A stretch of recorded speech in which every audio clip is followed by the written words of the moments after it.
Kembali bersama kami pemirsa, di tengah persiapan pelaksanaan ibadah haji, Kerajaan Arab Saudi mengeluarkan larangan warganya berpergian ke 16 negara, termasuk Indonesia. Dan menurut pemerintah Arab Saudi, larangan kunjungan ke 16 negara tersebut karena dinilai masih tingginya kasus COVID yang terjadi.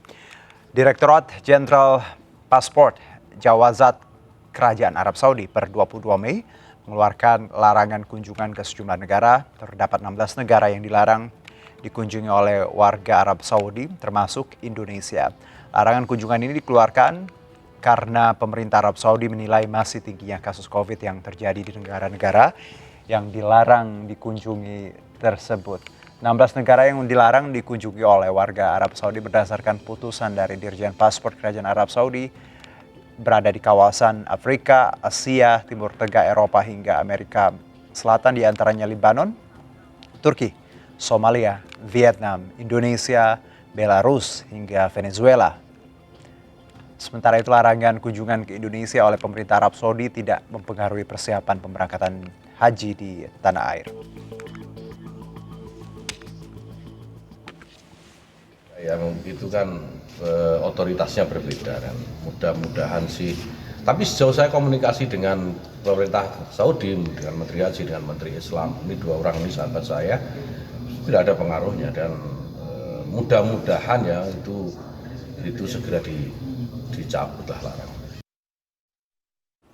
Ya, dan untuk mengetahui seperti apa persiapan keberangkatan jamaah haji tahun ini, kita bergabung dengan Yasmin Natania di Gedung Kementerian Agama Jakarta. Yasmin, bagaimana persiapan pemerintah untuk memberangkatkan kurang lebih 100.000 jamaah haji tahun ini? Baik, selamat sore Juno dan juga pemirsa. Serangkaian persiapan telah dilakukan oleh pemerintah Indonesia dalam menyambut penyelenggaraan haji tahun 2022 ini yang sempat tertunda 2 tahun akibat adanya pandemi COVID-19. Dan rencananya untuk kloter haji pertama akan diberangkatkan pada tanggal 4 Juni 2022 mendatang. Dan terkait dengan persiapan tadi disampaikan oleh Menteri Agama Yakut Khalil Kaumas, 2 hari lalu ia baru saja tiba di Indonesia dari Mekah, Arab Saudi. Ia bersama rombongan pergi ke sana untuk meninjau segala persiapan terkait dengan pelaksanaan haji ini, khususnya untuk ditempati oleh jamaah haji asal Indonesia.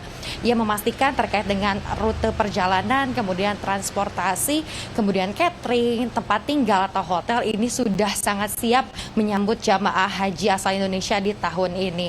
Kemudian ia pun tadi menyampaikan bahwa nantinya akan ada petugas-petugas dari Indonesia yang diberangkatkan ke Mekah, Arab Saudi. Rencananya dijadwalkan pada tanggal 29 atau 30 Mei mendatang, yang mana akan diploting ke beberapa titik tadi seperti di hotel, kemudian di lokasi-lokasi titik transportasi begitu dan lain sebagainya, untuk memastikan bahwa pelayanan terhadap jamaah haji asal Indonesia di Arab Saudi dalam momen haji tahun ini dapat berjalan dengan lancar. Dan terkait hal-hal lainnya ini masih terus dalam proses persiapan, dan Menteri Agama pun meminta kepada calon jamaah haji agar mempersiapkan dari segi fisik khususnya, karena untuk saat ini di Arab Saudi sedang berlangsung musim panas yang mana cuaca per harinya diperkirakan 40 hingga 44 derajat Celcius, dan diperkirakan di puncak haji nanti cuacanya akan menembus angka 50 derajat Celcius. Dan berikut ada kutipan pernyataan dari Menteri Agama terkait dengan persiapan haji sejauh ini. Kesana 2 hari yang lalu saya baru pulang dan saya sudah memastikan mulai dari hotel, transportasi, kemudian sampai ke dapur-dapur catering. Dan kesimpulan saya, pelayanan jamaah haji di Arab Saudi nanti sudah sangat siap gitu kan. Mudah-mudahan apa yang saya lihat kemarin tidak bergeser di waktu pelaksanaan haji nanti. Nah, untuk memastikan itu kita juga sudah plotting beberapa petugas yang nanti akan berangkat mulai tanggal 30 atau 29 Mei ini, untuk kita plotting di tempat-tempat ini, mulai dari hotel, kemudian catering, lalu di posko-posko armada pengangkutan jamaah, untuk memastikan bahwa jamaah nanti dilayani dengan baik, karena ini penting menurut saya.